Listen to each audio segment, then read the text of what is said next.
इमरान खान ने cipher case की गैर मुनसिफाना कार्रवाई एक बार फिर इस्लामाबाद हाई कोर्ट में चैलेंज कर दी। चेयरमैन तहरीक इंसाफ और साबिक वज़ीर आज़म इमरान खान की गैर कानूनी कैद को आज 136 रोज गुजर चुके हैं। इमरान खान के खिलाफ साइफर केस में इंसानी हकूक और आईने पाकिस्तान की धज्जियां उड़ा दी गयी। चेयरमैन इमरान खान ने एक बार फिर साइफर केस के जेल ट्रायल और फर्द जुर्म आयद करने के खिलाफ दरखास्त आज अपने वकला के जरिए इस्लामाबाद हाई कोर्ट में जमा करवा दी। दरखास्त में इस्तदा की गई है कि इमरान खान को फौरी बरी किया जाए और 23 नवंबर के बाद से सारी कार्रवाई आइन और कानून के मुनाफी है, इसलिए गैर कानूनी करार दी जाए। इस्लामाबाद हाई कोर्ट में साइफर केस की अब तक की कार्रवाई चैलेंज करने का केस समाअत के लिए मुकर्रर। जस्टिस मियां गुल हसन औरंगजेब कल दरखास्त पर समाअत करेंगे। खुफिया एजेंसी की रिपोर्ट के मुताबिक इमरान खान ने साइफर के जरिए मुल्क और कौम को कोई नुकसान नहीं पहुंचाया। अमरीकी पब्लिकेशन द इंटरसेप्ट ने गुज़िश्ता रात एक और दस्तावेजी स्टोरी शाया की, जिसके मुताबिक खुफिया दस्तावेज इमरान खान के खिलाफ साइफर मुकदमे को कमजोर करती है। साइफर की डिकोडेड इबारत बयान करने या लिखने से सिक्योरिटी एल्गोरिदम को कोई रिस्क पेश नहीं आता और इससे कौमी सलामती को कोई खतरा नहीं। खुफिया एजेंसी ने अगस्त 2023 में साइफर मामले पर अपनी मुकम्मल रिपोर्ट वजारत खारजा को जमा करवाई, जबकि साइफर केस वजारत खारजा के बजाय वजारत दाखिला ने दायर किया हुआ है, जो मुकम्मल बोगस है। इमरान खान 25 मई के लॉन्ग मार्च मुकदमे में सुरखरू अदालत ने बरी कर दिया। चेयरमैन इमरान खान के खिलाफ 25 मई 2022 को लॉन्ग मार्च करने पर जाली मुकदमा दर्ज किया गया था, जिसको अदालत ने खारिज करते हुए इमरान खान को बाइज्जत बरी कर दिया और आज बरीयत का तहरीर हुक्मनामा भी जारी कर दिया। अदालती फैसले के मुताबिक इमरान खान के खिलाफ किसी किस्म के कोई सबूत या शवाहिद नहीं मिल सके। इमरान खान के खिलाफ तौहीन इलेक्शन कमीशन केस की समाअत। अडयाला जेल में आज चेयरमैन इमरान खान के खिलाफ तौहीन इलेक्शन कमीशन जैसे मज़ाक़खेज़ केस की समाअत हुई। इमरान खान के खिलाफ आज फर्द जुर्म आयद होना थी, मगर कानूनी वजूहात की बिना पर जाली फर्द जुर्म आयद ना हो सकी। इमरान खान के वकला का कहना है कि ये केस मुकम्मल गैर कानूनी है। इलेक्शन कमीशन को इस किस्म का केस चलाने का कोई इख्तियार नहीं। इमरान खान के खिलाफ नैब ने एक और रेफरेंस दायर कर दिया।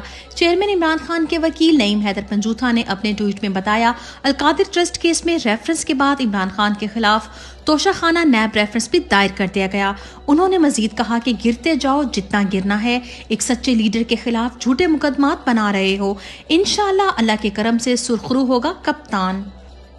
पंजाब पुलिस ने नून लीग की मां पर बर्बरियत की हर हद पार कर गई। बुजुर्ग मां के गिरेबान पर हमला।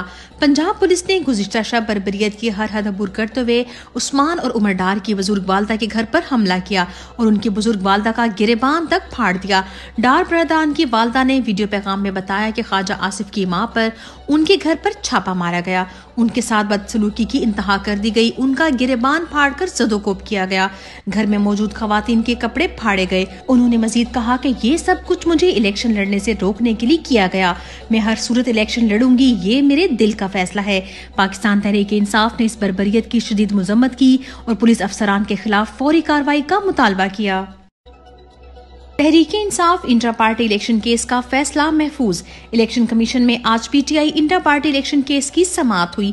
वकील बैरिस्टर अली जफर ने इलेक्शन कमीशन के 40 सवालात के जवाब दे दिए। अली जफर ने दलाइल दिए कि पूछा गया कि चेयरमैन का बिला मुकाबला इंतखाब क्यों किया। ये सवाल तो बनता ही नहीं, बहुत सारे सवालात मिलते जुलते थे। कागजात नामजदगी का वक्त है, जल्द फैसला सुनाएं। Chief election commissioner Sikandar Sultan Raja ने जवाब दिया, हमें इसका एहसास है। समाअत के बाद मीडिया से गुफ्तगू करते हुए निगरान चेयरमैन तहरीक इंसाफ बैरिस्टर गौहर ने कहा, हमें यकीन है कि हमें बल्ले का इंतखाबी निशान मिल जाएगा। सनम जावेद का जेल से मरियम नवाज के मुकाबले में इलेक्शन लड़ने का ऐलान। सनम जावेद के वालिद ने आज मीडिया से गुफ्तगू में बताया कि सनम जावेद इलेक्शन में मरियम नवाज के मुकाबले में इलेक्शन लड़ेंगी। जेल हुकाम सनम जावेद का पावर ऑफ अटॉर्नी नहीं लेने दे रहे। जब से उन्हें मालूम हुआ है कि सनम ने मरियम के मुकाबले में इलेक्शन लड़ना है, तब से रोकने की कोशिशें कर रहे हैं। चीफ जस्टिस नोटिस लें। इलेक्शन में हिस्सा लेने के ऐलान पर मियां इबाद के घर पुलिस का छापा।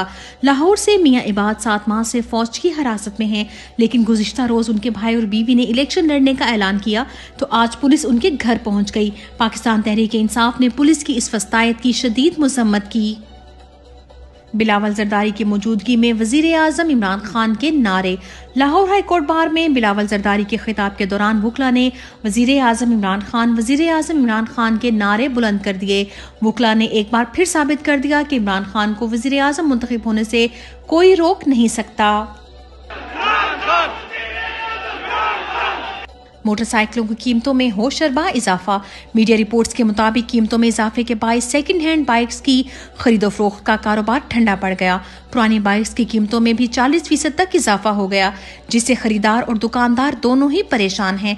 ताजरों का कहना है कि गुज़िश्ता साल 76 से 75 हजार रुपए में मिलने वाली मोटरसाइकिल अब 90,000 से 1 लाख रुपए तक है। दालों और चीनी की कीमतों में एक बार फिर बड़ा इजाफा। पेट्रोलियम मसनूआत की कीमतों में कमी के बावजूद अवाम अभी तक रिलीफ से महरूम है। अशाया खुर्दोनोश की कीमतों में कमी ना हो सकी। माश की दाल के नरखों ने तमाम रिकॉर्ड तोड़ दिए। फी किलो कीमत में 30 रुपए इजाफा हो गया। इस तरह कीमत 530 रुपए किलो हो गई। सुर्ख लोबिया की कीमत में 20 रुपए इजाफे से फी किलो कीमत 420 रुपए हो गई। दीगर दालों की कीमतों में भी कमी ना हो सकी। चीनी भी मजीद महंगी हो गई।